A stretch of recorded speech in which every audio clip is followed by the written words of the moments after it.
Hey, what's up, y'all? Right now what I'm doing is a Smith machine shoulder press. As you can see, first up, you want to use a full bench right here.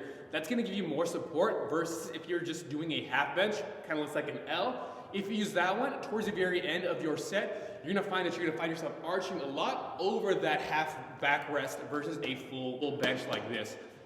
The angle of that bench is super important at a slight incline right here. So usually on most benches, it's just one notch down from the fully upright position. Also make sure that that front one right here is slightly elevated. Make sure you're nice and tucked in right here.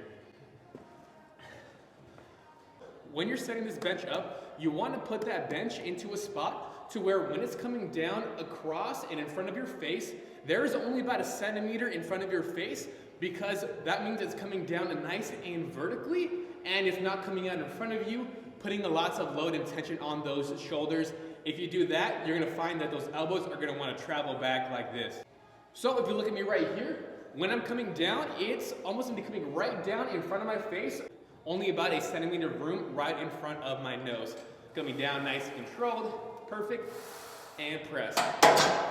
You also don't want it too close to your face, that when you are coming down, you're having to arch and push that chest and that head back a lot, because with more arch in that spine, what happens is that we're gonna get a little bit more chest involvement. We wanna minimize that arch in the back, that way that when we're coming down, we only have to push that head slightly back, not having to arch and push those hips slightly forward to get it come all the way down. Let's talk about where your hands are gonna go up here on the bar. You're gonna wanna start off, don't even put your hands on that bar yet. We're gonna wanna get to our bottom position. That way that when we actually have our hands on the bar, we know exactly how that looks like.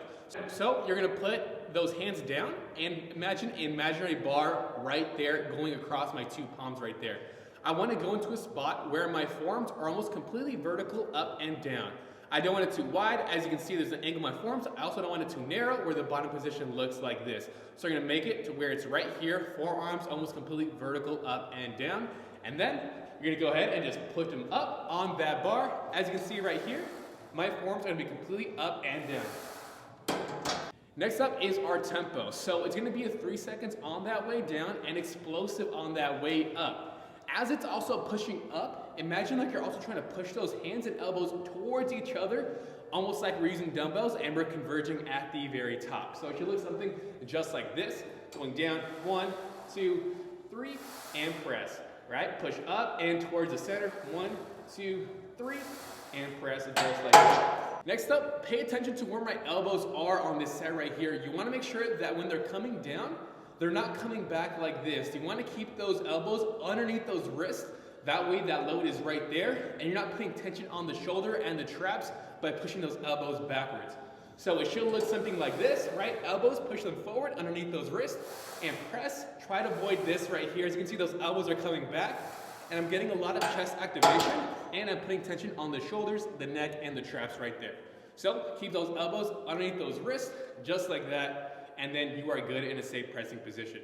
One of the reasons why I really love the Smith machine shoulder press is that it's gonna be a little bit easier at the top of the movement when you're loading an especially heavy weight. It's also gonna have, for example, those rails to help guide you up and down. And lastly, it's gonna help you go past failure on this movement right here, because it allows you to push that chest slightly forward, allowing you to almost spot yourself by using that chest on those last 2 reps. For example, if I'm doing 10 reps, I wanna make sure 8 of those are with minimal arch in the back. On those last 2, I'm gonna allow myself to arch that back a tiny bit to help spot me with that chest a little bit, but always still keeping those elbows underneath those wrists. So for example, let's say this is number 6, right? 6, right? Minimal arch in the back. Number 7, it's getting a little bit harder. Right, number 8. Now on these next 2, I'm gonna allow myself to go slightly up, chest up, rise, help myself a tiny bit out with that chest. Boom, right, chest up, arch. Boom.